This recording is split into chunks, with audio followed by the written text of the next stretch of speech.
Thanks for watching. Don't forget to like, comment, share and subscribe to Mufti Tariq Masood, famous scholar. Bismillahirrahmanirrahim. Alhamdulillahi nahmaduhu wa nusalli ala rasulihil kareem. یہ میرے پاس کتاب ہے ریاض الصالحین. اس میں علامہ نووی رحمہ اللہ تعالیٰ نے بالکل صحیح احادیثیں جن کا فضائل سے تعلق ہے ان احادیثوں کو جمع کیا ہے. تو پہلا جو باب ہے ان احادیث میں وہ ہے باب التوبہ، توبہ کا باب. یہ توبہ کا باب اس لیے ذکر کیا تاکہ جو بھی ان کی کتاب شروع کرتا ہے تو بلکہ اس سے پہلے سب سے پہلا باب ہے باب الاخلاص و احضار النیت فی جمیع الاعمال والاقوال والاحوال البارزۃ والخفیہ.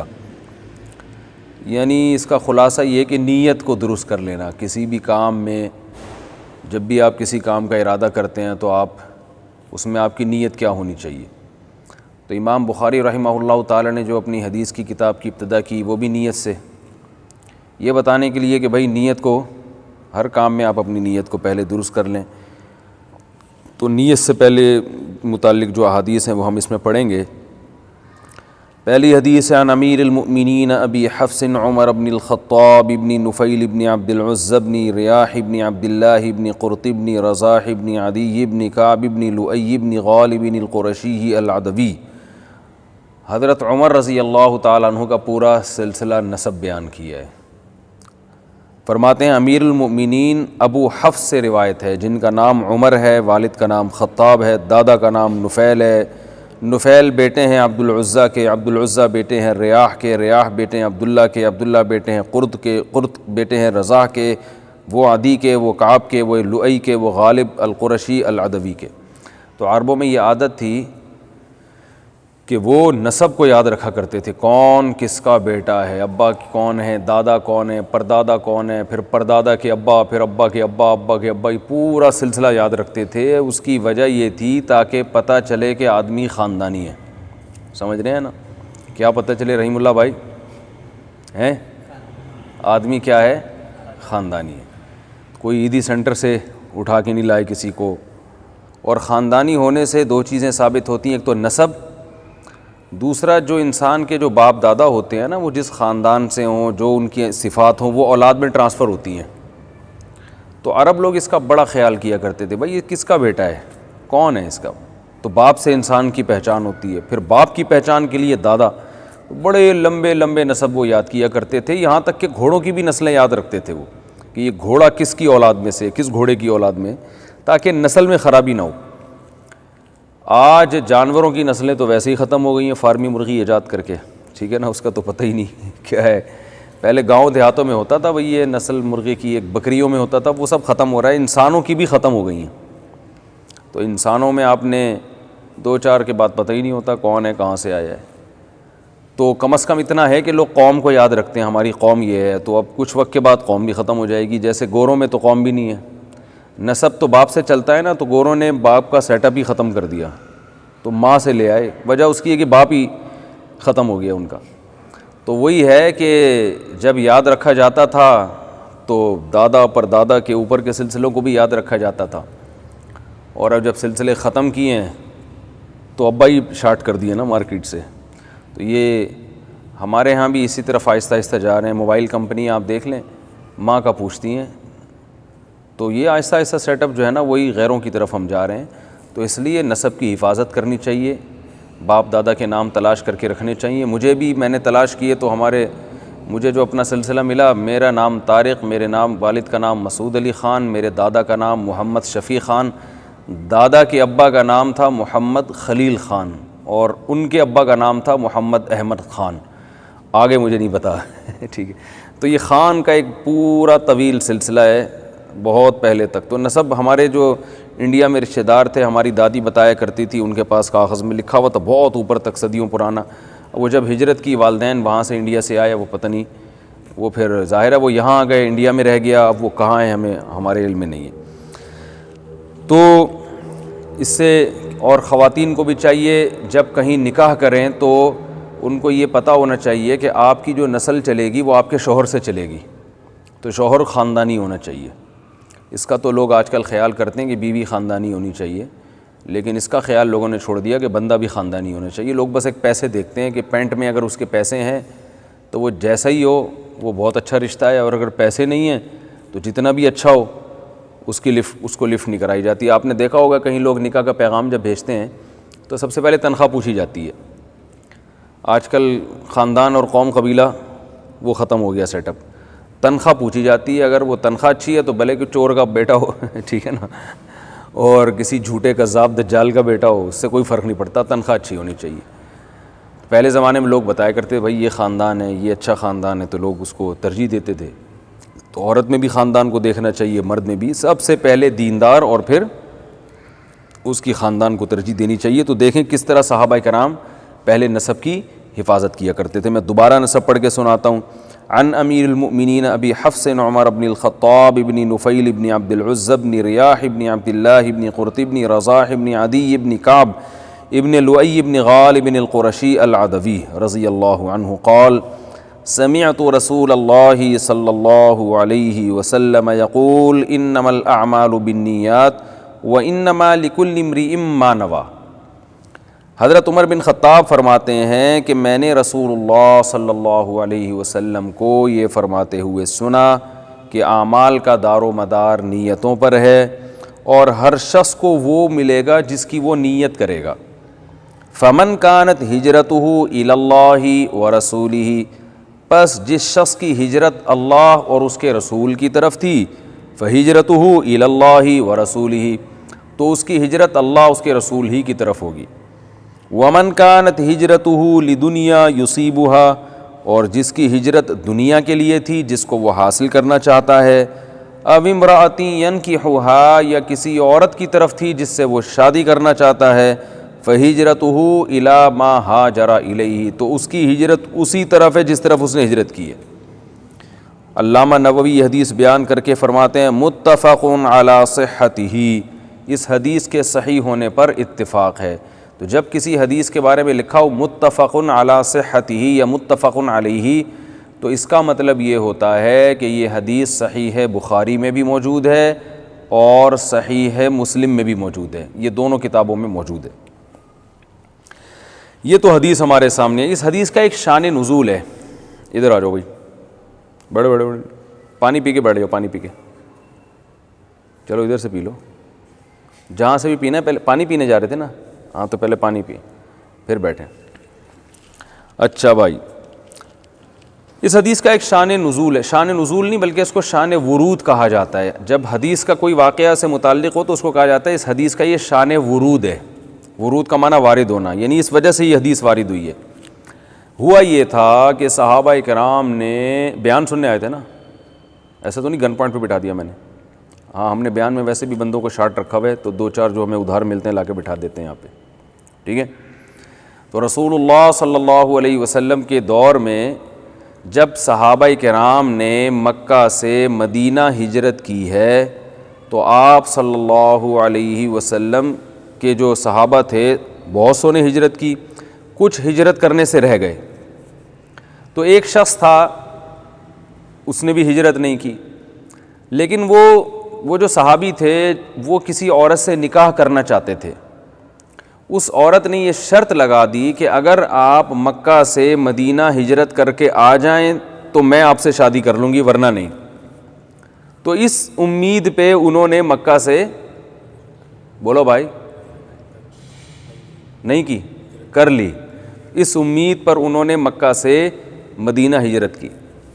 جب انہوں نے مکہ سے مدینہ ہجرت کی تو نبی صلی اللہ علیہ وسلم کو پتہ چلا، تو پھر آپ صلی اللہ علیہ وسلم نے یہ الفاظ ارشاد فرمائے۔ آپ نے فرمایا کہ اعمال کا دار و مدار نیت پر ہے، اور ہر شخص کو وہی ملے گا جو جس کی اس نے نیت کی ہو۔ تو جس نے اللہ اس کے رسول کی طرف ہجرت کی، اس کی ہجرت تو اللہ رسول کی طرف سمجھی جائے گی، اور جس نے ہجرت کی عورت کی طرف یا دنیا حاصل کرنے کے لیے تو وہ جس طرف ہجرت کی ہے وہی چیز ملے گی اس کو، یعنی تمہیں عورت مل جائے گی، ثواب نہیں ملے گا، مطلب یہ اللہ اس کے رسول راضی نہیں ہوں گے۔ تو اس سے پتہ چلتا ہے کہ اعمال کا دار و مدار نیتوں پر ہے۔ اس میں کچھ علمی مسائل بھی ہیں اس حدیث میں۔ اس حدیث سے بہت سارے فقہا نے استدلال کیا ہے کہ نماز میں بھی نیت ضروری، روزے میں بھی نیت ضروری، حج میں بھی نیت ضروری، جتنی عبادتیں ہیں اس میں آپ نیت کریں گے تو آپ کو جو ہے اجر ملے گا۔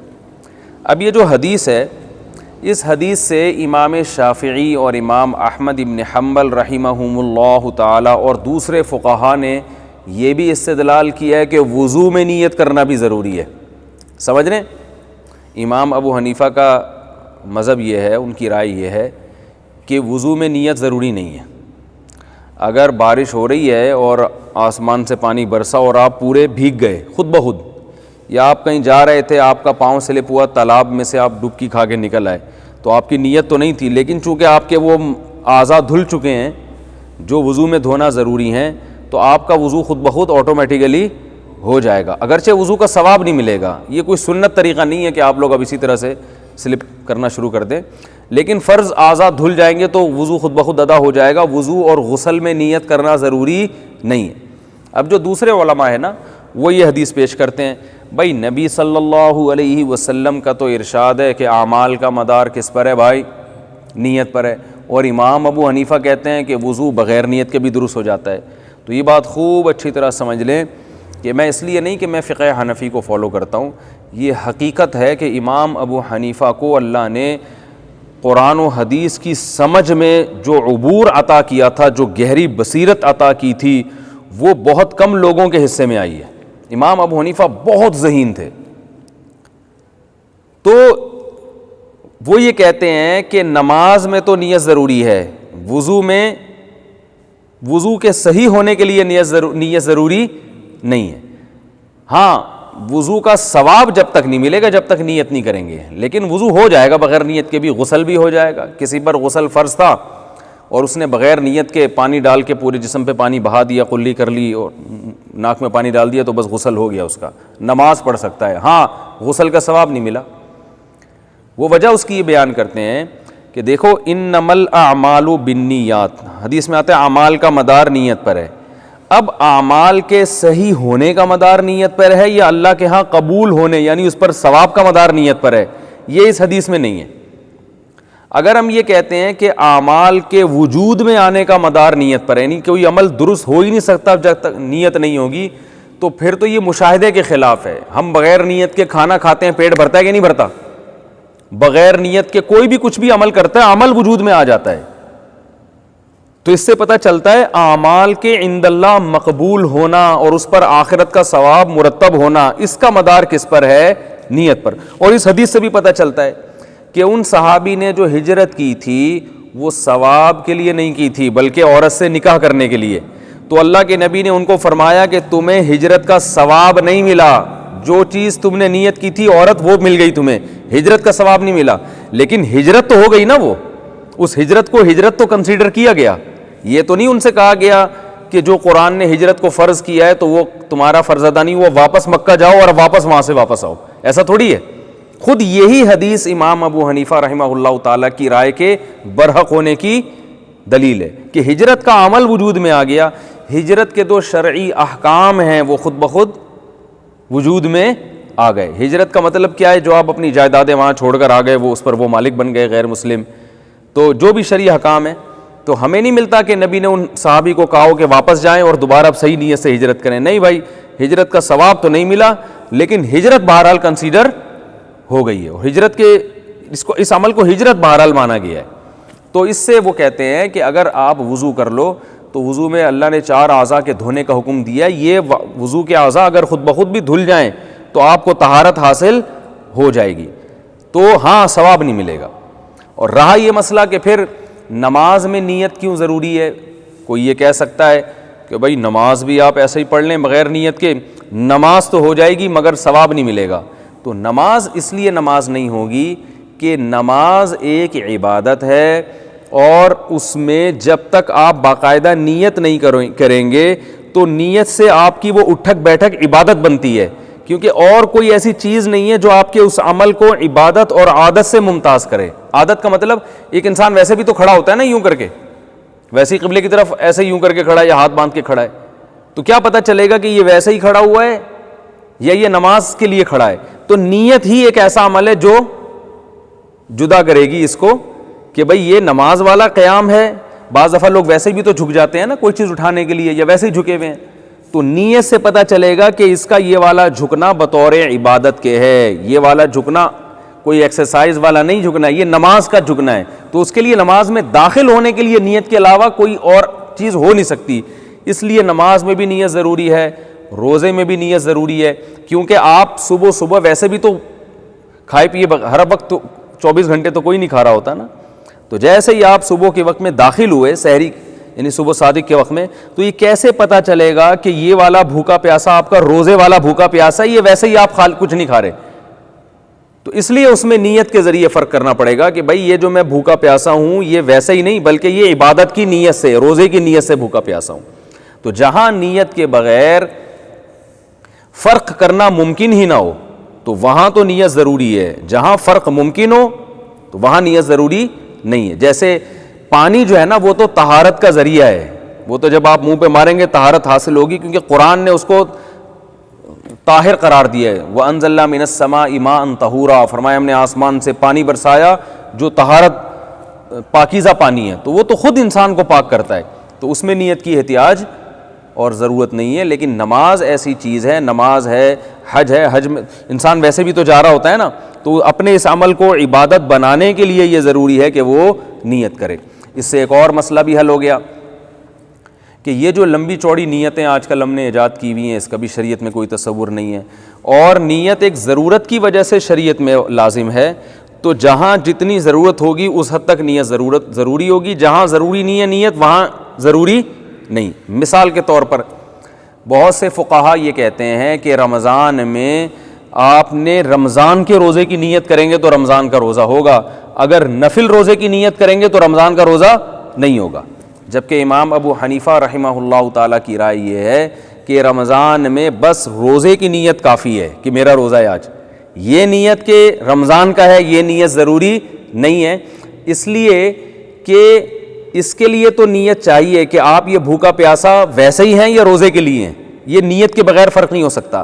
لیکن یہ کہ رمضان والا ہے یا نفل, اس کے لیے اس لیے ضروری نہیں ہے کہ یہ تو اللہ نے پہلے سے متعین کر دیا ہے کہ رمضان میں رمضان ہی کا روزہ ہوگا. جب اللہ نے متعین کر دیا تو آپ کو پھر خود سے متعین کرنے کی ضرورت نہیں ہے. تو اس لیے وہ کہتے ہیں یہاں آپ نفل کی بھی نیت کریں گے رمضان ہی کا روزہ ہوگا.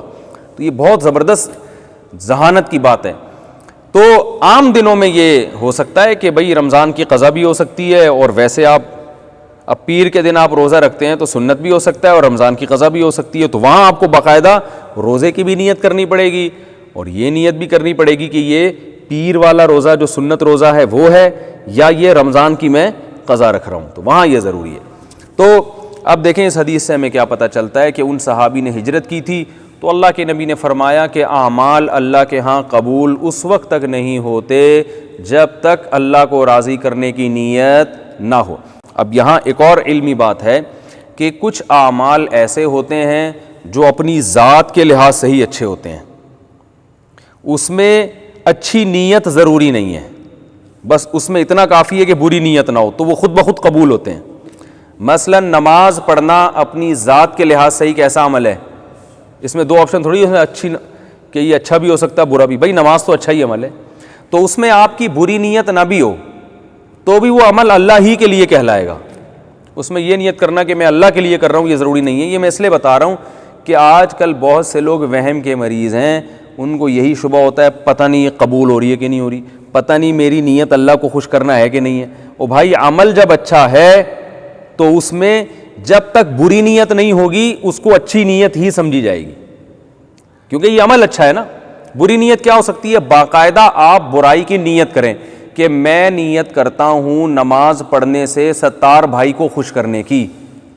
بہت دنوں سے ستار بھائی بھی مارکیٹ سے شارٹ ہے نا. میری نیت اللہ کو راضی کرنا نہیں ہے, میں صرف اس لیے نماز پڑھ رہا ہوں کہ وہ ستار بھائی ہیں, وہ جب مجھے نماز پڑھتا دیکھیں گے تو وہ یہ سمجھیں گے یہ بڑا نمازی ہے, تو پھر ہو سکتا ہے مجھے کچھ ہدیہ ودیہ وہ گفٹ کر دیں. تو جب تک اتنی بری نیت نہیں ہوگی تو یہی سمجھا جائے گا کہ آپ کی نیت کیا ہے, اچھی ہے. تو اس میں وہمی بننے کی ضرورت نہیں ہے. بعض لوگ نیکی کرتے ہیں یار شاید میرے دل میں ریا آ رہی ہے, یہ شیطان ہے جو آپ میں عبادت میں جان ختم کر دیتا ہے آپ کی, ایسے وسوسے ڈال ڈال کے. تو یہ یہ ریا نہیں ہے، یہ ریاکاری کا وسوسہ ہے. سمجھ رہے کہ نہیں سمجھ رہے؟ ریاکاری کا. بعض دفعہ یہ وسوسہ اس سے بھی ہوتا ہے کہ بعض لوگ آپ کے اچھے عمل پہ آپ کی تعریف کرتے ہیں تو آپ خوش ہو جاتے ہو، تو پھر آپ کو خیال آتا ہے یار میں یہ عمل اللہ کے لیے نہیں کر رہا، یہ تو میں لوگوں کے لیے کر رہا ہوں، اور اس کی علامت یہ ہے کہ مجھے اس عمل پہ خوشی ہو رہی ہے، حالانکہ میں تو اللہ کے لیے کر رہا ہوں، مجھے تو خوشی نہیں ہونی چاہیے. تو یہ بھی شیطانی وسوسہ ہے. انسان عمل اللہ کے لیے کرتا ہے، لیکن جب لوگ اس کو دیکھ کے آپ کی تعریف کرتے ہیں تو یہ اپنی تعریف پہ خوش ہونا یہ انسان کی نیچر ہے. جو اپنی تعریف سن کے بھی خوش نہیں ہوتا وہ پاگل ہے. بات آ رہی ہے سمجھ میں؟ آپ کو نہیں کہہ رہا کہ آپ پاگل ہیں، ہاں میں یہ کہہ رہا ہوں کہ جو اپنی تعریف سنے اور پھر بھی اسے خوشی نہ ہو تو یہ نیچر کے خلاف ہے، یہ انسانی نیچر ہے، یہ صحیح ہونے کی علامت ہے. تو خوش ہوتا ہے انسان. ہاں تعریف سن کے اترانا یہ تکبر میں آتا ہے، یہ بری چیز ہے. دوسری بات جھوٹی تعریف سن کے خوش ہونا یہ بھی برا ہے. آپ کی کسی نے تعریف کی، کوئی بھی اچھی صفت تھی آپ کے اندر، یا آپ کی صحت اچھی تھی، ایک مثال، یا آپ خوبصورت تھے، آپ کی تعریف کر دی ماشاءاللہ بڑے کیوٹ لگ رہے ہیں، ایک مثال ہے. آپ کو پتا ہے کہ میں تھوڑا سا کیوٹ لگ رہا ہوں، بہت زیادہ، ایک مثال دے رہا ہوں، زیادہ نہیں لگ رہا، ہر انسان کو اپنا پتہ ہوتا ہے، لیکن اس نے تھوڑا مکھن زیادہ لگا دیا اور آپ بھی چوڑے ہو گئے. آپ کو کیا ہو رہا ہے؟ بہت زیادہ خوشی محسوس ہو رہی ہے. تو یہ جھوٹی تعریف ہے جس پہ سن کے آپ خوش ہو رہے ہیں. اس کو کہتے ہیں عجب، خود پسندی میں مبتلا ہو رہے ہیں، اپنے آپ کو پتہ نہیں کیا سمجھنا شروع کر دیا، حالانکہ اتنے بڑے فنٹر آپ ہیں نہیں. یہ مارکیٹ میں چیز چل رہی ہے کہ جتنا کام آپ نے کیا نہیں ہوتا، جیسے بہت سے سیاستدان یہ کرتے ہیں، کام انہوں نے کیا نہیں ہے، پبلک تعریف کرتی ہے ماشاءاللہ آپ نے تو ملک کو کہاں سے کہاں پہنچا دیا، اب ان کے دل میں لڈو پھوٹ رہے ہوتے ہیں، حالانکہ ان کو پتہ ہوتا ہے کہ ہم نے ملک کو کہاں سے کہاں پہنچانا تو دور کی بات، ملک کا پورا بیڑا غرق کرنے میں ہمارا جتنا کردار ہے اتنا کسی اور کا نہیں. اس کی قرآن نے مذمت بیان کی ہے. اللہ نے فرمایا وَيُحِبُّونَ أَن يُحْمَدُوا بِمَا لَمْ يَفْعَلُوا، سورہ آل عمران میں، کہ وہ لوگ جو اپنی ایسی تعریف سے خوش ہوتے ہیں اور چاہتے ہیں کہ ایسی تعریف کی جائے کہ وہ عمل انہوں نے نہیں کیا ہے، لیکن پھر بھی اس عمل کی نسبت ان کی طرف کر کے ان کی جھوٹی تعریفی کی جائیں. اللہ فرماتے ہیں جن لوگوں کی یہ خواہش ہے فَلَا تَحْسَبَنَّهُمْ بِمَفَازَةٍ مِّنَ الْعَذَابِ، آپ یہ گمان بھی نہ کریں کہ یہ لوگ اللہ کے عذاب سے بچ جائیں گے. اللہ کو ان لوگوں پر اتنا غضب آتا ہے، ان کو تو چاہیے کہ بھائی آپ کیوں ہماری جھوٹی تعریفیں کر رہے ہو، اتنا بھی نہیں ہے. تو جتنا ہو اتنی تعریف ہو، اور اس پہ اترائے نہیں بلکہ انسان خوش ہو. اترانے میں اور خوش ہونے میں کیا فرق ہے؟ خوش ہونے کا مطلب یہ ہے کہ بھائی اللہ کی ایک نعمت ہے جو اللہ نے مجھے دی ہے، تو یہ دنیا میں اللہ نے اس کا اجر دے دیا کہ لوگوں کی نظر میں آپ کو محبوب بنا دیا، آخرت میں اور اجر ملے گا. عزت تو ہر ایک کو پیاری ہوتی ہے نا، لیکن اترانا کیا ہوتا ہے کہ اس نعمت کو اپنا کمال سمجھنا شروع کر دے. انسان نعمت کو کیا سمجھنا شروع کر دے؟ اپنا کمال، کہ ہاں یہ میری. جیسے قارون کے پاس دولت تھی تو خوش ہونے کے بجائے اترانا شروع کر دیا تھا. موسیٰ علیہ السلام نے کہا اللہ نے تم پر انعام کیا، احسان کیا، تو جیسے اللہ نے تم پر احسان کیا تم اللہ کی مخلوق پر بھی احسان کرو. تو اس نے کیا کہا؟ بھائی میں ان پر احسان کیوں کروں، یہ تو میں نے اپنی محنت سے کمایا ہے. تو یہ اترانا کہلاتا ہے کہ اب آپ فری ہونا شروع ہو گئے ہیں، اور ایک چیز بھیک میں آپ کو ملی ہوئی ہے. تو کسی کو اللہ نے حسن و جمال دیا تو یہ بھی اللہ کی طرف سے بھیک میں ملا ہے، کسی کو اللہ نے دولت دی تو یہ بھی اللہ کی طرف سے بھیک میں ملی ہے، کسی کو اللہ نے کوئی اچھی نیکی کی توفیق دے دی تو یہ بھی ہمیں کیا سوچنا چاہیے؟ بھائی نماز پڑھنے کی، روزہ رکھنے کی توفیق ملی، اپنا کمال نہیں ہے، یہ اللہ کی دین ہے. اللہ جب چاہے 2 منٹ میں توفیق سلب کر لے، ایمان بھی سلب کر سکتا ہے وہ. تو اس لیے خوش ہو، مگر نسبت کس کی طرف کرے انسان؟ اللہ کی طرف. تو اس میں اور زیادہ ثواب ملے گا، تواضع کہلائے گا یہ عمل. تو یہ تو میں نے عرض کیا کہ وہ اعمال جن میں دونوں آپشن ہوتے ہیں، ایک یعنی بعض اعمال وہ ہوتے ہیں جن میں اچھے ہی ہوتے ہیں، ان کی میں نے تفصیل بیان کی، جیسے نماز ہے، صدقات و خیرات ہیں.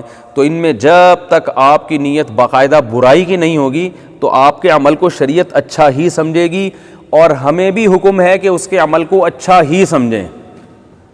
کیا مطلب؟ کوئی صدقات و خیرات کر رہا ہے تو اب اس میں کیڑے نہ نکالیں، اب شو مارنے کے لیے غریبوں کو کھانا کھلا رہا ہے، اب ہمیں پتہ ہے کیا ہے. بھائی جب عمل اچھا ہے تو جب تک آپ اس کے دل کو ٹٹول کے یقین نہ کر لیں گے کہ اس کی باقاعدہ برائی کی نیت ہے، اس وقت تک آپ کو اس پہ فتویٰ لگانے کی اجازت نہیں۔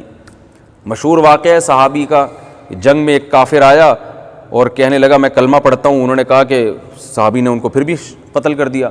آپ صلی اللہ علیہ وسلم کو پتہ چلا، آپ اتنے غضبناک ہوئے تو آپ نے صحابی سے پوچھا تم نے کیوں قتل کیا؟ انہوں نے کہا یا رسول اللہ انہوں نے تو موت کے ڈر سے اسلام قبول کیا ہے۔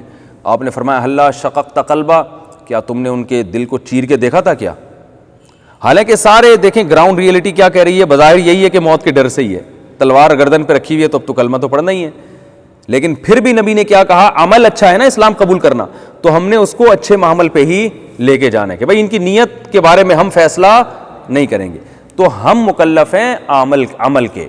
کوئی اچھا عمل کر رہا ہے تو جب تک 100% دلیل نہ ہو اس کے بری نیت کی، ہم نے اس کو یہی سمجھنا ہے کہ یہ کیا ہے، اچھا عمل ہے، اس کی نیت کیا ہوگی، اچھی ہوگی۔ تو جو بھی معاشرے میں خیر کا کام کر رہے ہیں، جو بھی معاشرے میں بھلائی کو فروغ دے رہے ہیں، جو نماز پڑھ رہا ہے، کوئی تہجد پڑھ رہا ہے، کوئی صدقہ کر رہا ہے، تو بھائی اچھا ہی کر رہا ہے، جب تک بری نیت نہیں ہوگی اس کا عمل کیا کہلائے گا، اچھا۔ دوسرے اعمال وہ ہوتے ہیں جو برے ہی ہیں، وہ اچھے نہیں ہو سکتے۔ چوری کرنا، شراب پینا، سود کھانا، ظلم کرنا، اس میں شریعت کہتی ہے یہ برے ہی رہیں گے چاہے کتنی ہی اچھی نیت کر لو۔ اب ایک آدمی شراب پی رہا ہے، بھائی کیوں پی رہا ہے، یہ تو بری چیز ہے، مجھے پتہ ہے بری چیز ہے، لیکن میں اس لیے پی رہا ہوں کہ جب میں تھوڑا دماغ میرا سکون میں آئے گا تو جب سکون مجھے ملے گا تو میں ابا کی خدمت کروں گا، پھر میں کیونکہ میں ابھی ٹینشن میں ہوں تو ابا کی خدمت نہیں کر سکتا، تو پھر میں غریبوں کو کھانا کھلاؤں گا، میں بالکل ریلیکس ہو جاؤں گا، تو میرے شراب پینے سے لوگوں کو کیا ہے، بولو بھائی فائدہ ہے۔ اور ہو سکتا ہے واقعی یہ نیت ہو کہ یار میں ٹینشن میں ہوں اور میں ابھی قوم کی خدمت نہیں کر سکتا، تو وہ چاہے، اب دیکھو کتنی اچھی نیت ہے، لیکن شریعت نے ہمیں اس کی اس نیت کی وجہ سے اس کے برے عمل کو اچھا قرار دینے کی اجازت، بولو بھائی، نہیں دی۔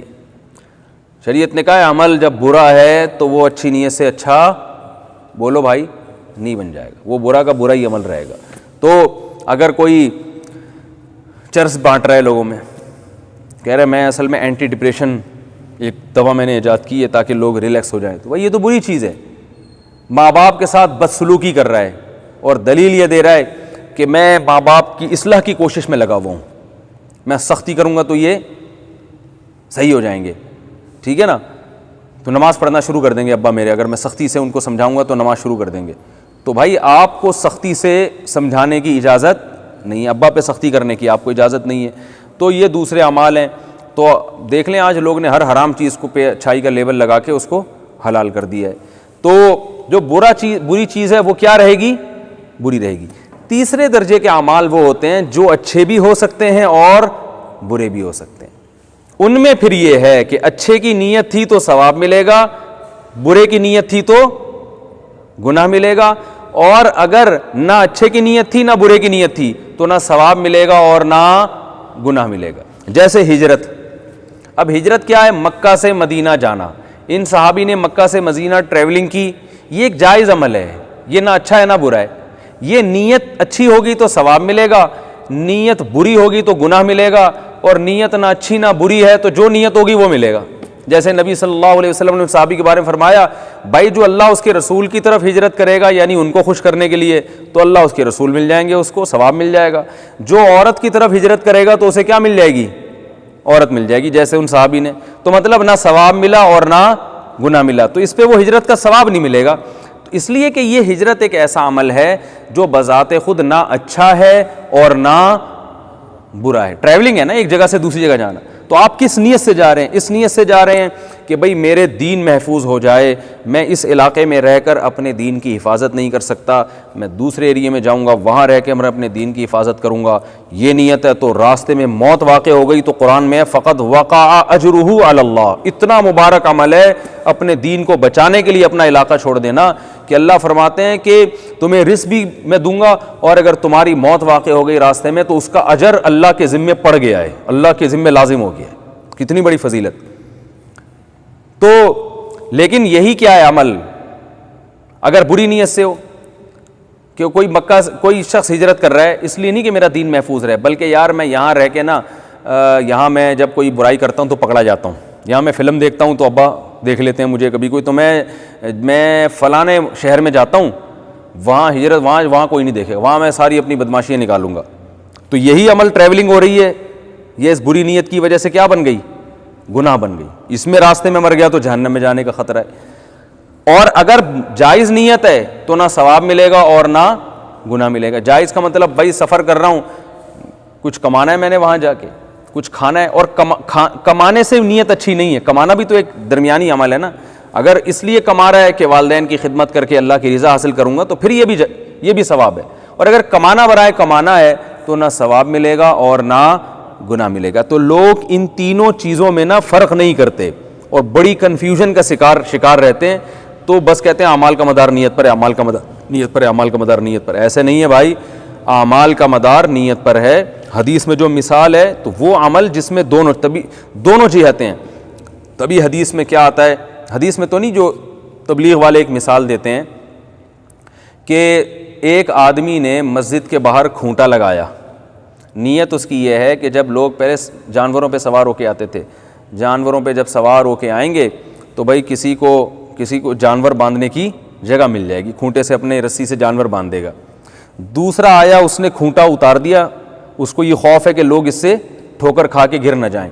تو بالکل دو متضاد عمل ہو رہے ہیں لیکن ثواب دونوں کو ملے گا. اس لیے کہ کھونٹا لگانا یا نکال دینا بذات خود نہ اچھا عمل ہے نہ برا عمل ہے، نہ یہ عبادت ہے نہ یہ گناہ ہے. تو یہ ایسا عمل ہے جس میں دونوں جہتیں ہو سکتی ہیں. تو اس میں جو شخص جو نیت کرے گا اس کو وہ ثواب ملے گا. اس میں ایک ہی عمل میں دو متضاد عمل میں بھی بندوں کو ثواب مل سکتا ہے. یعنی ایک آدمی کیا کر رہا ہے، کھونٹا لگانے کا عمل اور ایک نکالنے کا عمل. تو ہمیں یہ بھی دیکھنا چاہیے کہ یعنی ہمیں جب بھی ہم لوگوں پہ تبصرہ کریں نا تو ہمیں اس میں یہ عمل کو دیکھ کے ہم تبصرہ کرتے ہیں نا، فلاں نے یہ کیا فلاں نے، تو پہلے یہ دیکھیں نیکی کی ہے تو بھائی اچھا کیا ہے. اب اس کی نیت کیا ہے اس کے ہم مکلف نہیں ہیں. ایک صاحب نے مجھے کہا کہ جو پاکستان آرمی جو بارڈر پہ لڑتی ہے یہ کوئی جہاد تھوڑی ہے. میں نے کہا کیوں؟ کہہ رہے ہیں تو تنخواہ کے لیے لڑتے ہیں. تو وہاں میں نے یہ بات بتائی، میں نے کہا نبی صلی اللہ علیہ وسلم نے مال غنیمت کی بھی ترغیب دی ہے صحابہ کرام کو. نبی صلی اللہ علیہ وسلم نے بعض صحابہ کو فرمایا کہ میدان جنگ میں جو فلاں کو قتل کرے گا تو اس کا سارا مال قاتل کو دے دوں گا میں. من قتل قتیلا فلہ سلبہ. تو صحابہ کرام جو ہے وہ جوش میں آتے تھے کہ بھائی نبی نے دنیا بھی خوشخبری دے دی ہے کہ ہم فلاں کو اگر میدان جنگ میں فلاں کو مار دیا تو اس کا سارا سامان اور سارے پیسے کس کو مل جائیں گے؟ قتل کرنے والے کو. تو میں نے کہا کیا مطلب؟ اب جب اس بشارت سننے کے بعد جو صحابہ جو حملہ کریں گے تو کیا ان کو ثواب نہیں ملے گا؟ حالانکہ اس میں تو بظاہر یہ لگ رہا ہے کہ بھئی وہ کس کے لیے لڑ رہے ہیں، وہ تو مال غنیمت کے لیے لڑ رہے ہیں. اور نبی نے ترغیب دی ہے کہ جو قتل کرے گا تو مقتول کا سارا مال اس کو دے دوں گا میں. تو اس لالچ میں بھی صحابہ گئے ہیں، لیکن پھر بھی ان کا عمل کیا تھا؟ جہاد بھی تھا. اور اگر اسی لڑائی میں وہ قتل ہو جاتے تو شہید بھی کہلاتے.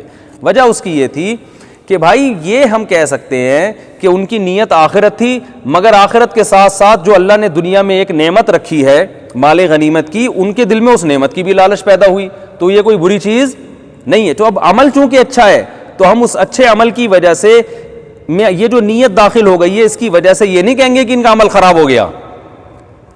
تو اسی طرح یاد رکھو یہ جو فوجی لڑ رہے ہوتے ہیں ملک کی حفاظت کے لیے، یہ بے شک تنخواہ لے رہے ہیں، مگر تنخواہ کی وجہ سے یہ نہیں کہہ سکتے کہ ان کا عمل ہی باطل ہو گیا، اور جو شہید ہوں گے ان کو شہادت کا اجر نہیں ملے گا، اور جو زخمی ہوں گے ان کو اجر نہیں ملے گا، اور جو لڑ رہے ہیں ان کو جہاد کا اجر نہیں ملے گا.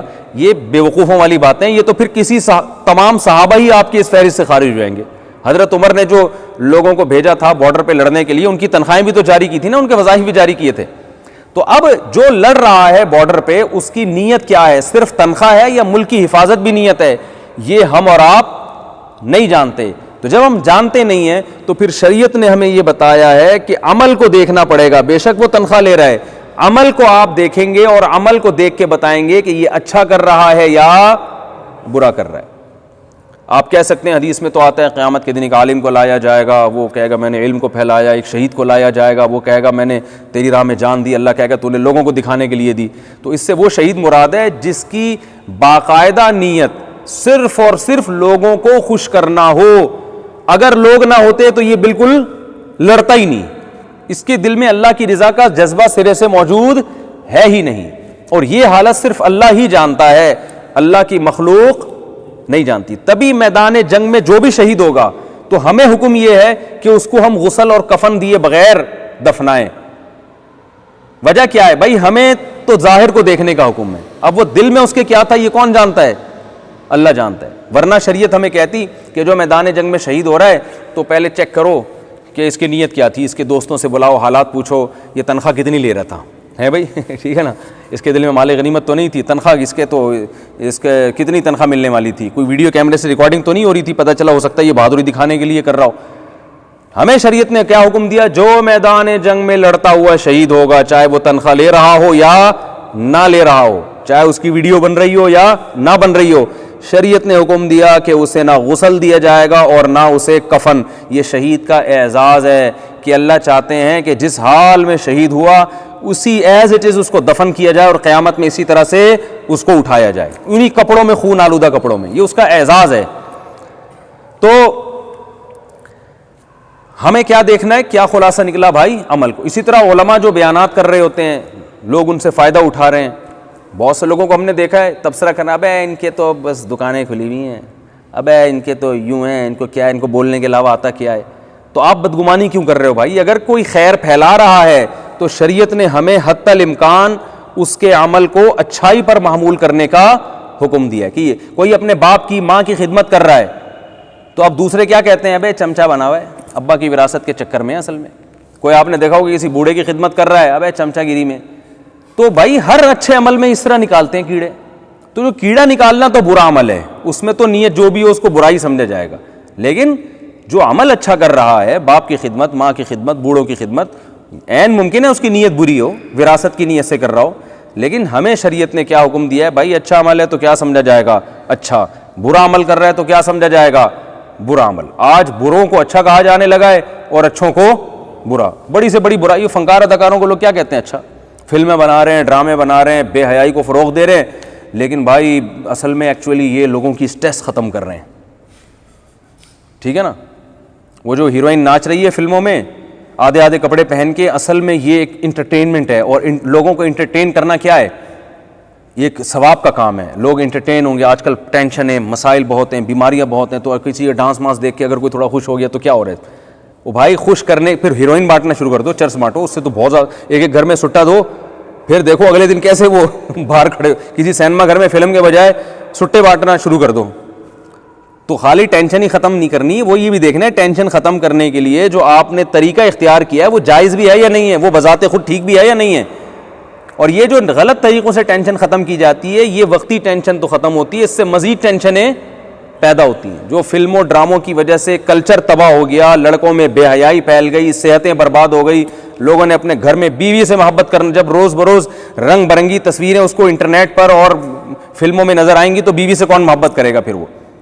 تو یہ سارا سیٹ اپ کیا ہو گیا؟ برباد. تو شریعت نے کیا بتایا بھائی؟ اچھا عمل ہے تو اچھا ہے, برا ہے تو کیا ہے؟ برا ہے. اور کچھ اعمال درمیان میں ہیں, وہ نہ اچھے ہوتے نہ برے, اس میں پھر نیت کو دیکھا جائے گا بھائی آپ کی نیت کیا تھی. اگر اچھی نیت تھی تو ثواب ہے, بری نیت تھی تو کیا ہے؟ گناہ ہے. اور کوئی بھی نیت نہیں تھی تو بس جائز ہے, پھر نہ اچھا ہے نہ برا ہے. اللہ تعالی ہم سب کو سمجھنے کی عمل کی توفیق عطا فرمائے. سوالات دے دیں جلدی سے.